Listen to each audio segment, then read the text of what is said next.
ಅದೆಲ್ಲ ನಿಮಗೆಲ್ಲ ಗೊತ್ತಿರುವಂತ ವಿಚಾರಗಳಷ್ಟೇ. ಅದನ್ನ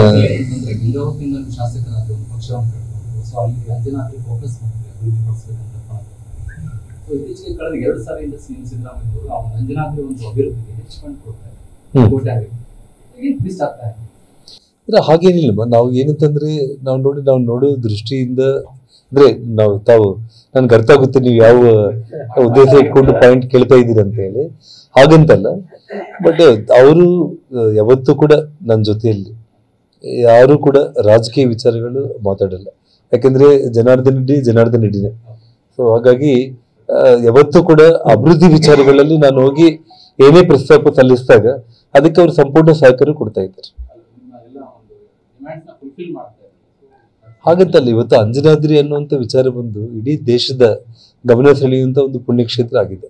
ಇದು ನಾವು ಇದ್ರ ಬಗ್ಗೆ ಮಾತಾಡ್ತಾ ಇದ್ದೀವಿ ನೋಡಿ. ಇವತ್ತು ನಾನಲ್ಲಿ ಅಲ್ಲಿ ಬಂದು ನೋಡಿದ್ರೆ ಸುಮಾರು ಉತ್ತರ ಭಾರತದಿಂದ ದಿನ 15-20 ಬಸ್ಗಳು ಬರುತ್ತೆ ಅಲ್ಲಿ ಜನರು.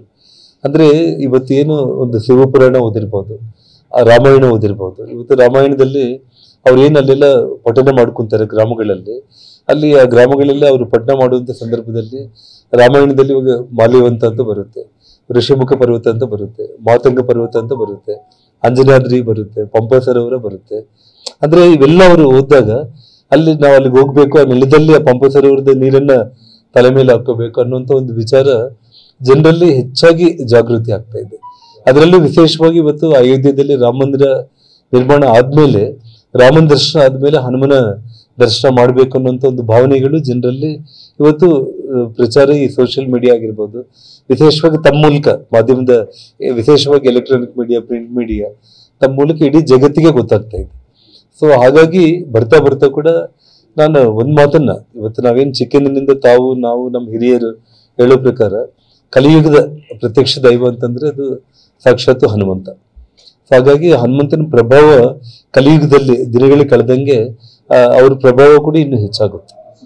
ಸೊ ಹಾಗಾಗಿ ಇವತ್ತು ಅಂಜನಾದ್ರಿ ಅಭಿವೃದ್ಧಿ ಅನ್ನೋದು ಕೂಡ ಆಟೋಮೆಟಿಕ್ ಆಗಿ ಆಗುತ್ತೆ. ಸಿದ್ದರಾಮಯ್ಯ ಅವರು ಕೂಡ ಹನುಮಂತನೇ ಸಂಕಲ್ಪ ಕೊಟ್ಟಿರ್ತಾರೆ, ನೀನು ಈ ಕೆಲಸ ನಿನ್ನಿಂದ ಆಗ್ಬೇಕು ಅಂತೇಳಿ ಮಾಡಿರ್ಬೋದು. ಬೇಸಿಗೆ ಕಾಲ ಐತೆ, ನೀರಿನ ಸಮಸ್ಯೆ ಐತೆ.